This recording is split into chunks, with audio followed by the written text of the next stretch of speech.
ایک انتہائی اہم نقطے کی جانب متوجہ کروانا ہے۔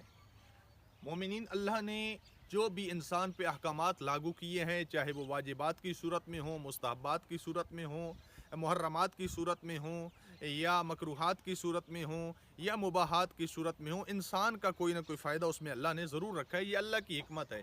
آپ سنتے رہتے ہیں کہ فجر کی نماز پڑھ کے طلوع آفتاب سے پہلے پہلے سونا، سورج نکلنے سے پہلے پہلے سونا مکروہ ہے۔ آپ نے پڑھا بھی ہوگا، علماء سے سنا بھی ہوگا۔ تو یہ مکروہ کیوں قرار دیا گیا ہے؟ اس بارے میں عالم محمد امام رضا علیہ السلام ارشاد فرماتے ہیں کہ آدم کے بیٹوں کی روزی فرشتے طلوع فجر سے لے کر طلوع آفتاب تک تقسیم کرتے ہیں، پس جو اس دوران سویا رہا وہ اپنے رزق سے محروم ہو گیا۔ تو لہٰذا کوشش کیا کریں کہ صبح طلوع فجر سے پہلے پہلے نماز پڑھ کے نہ سویا کریں، ایسا سونا مکروہ ہے اور انسان جو ہے وہ رزق سے محروم ہو جاتا ہے۔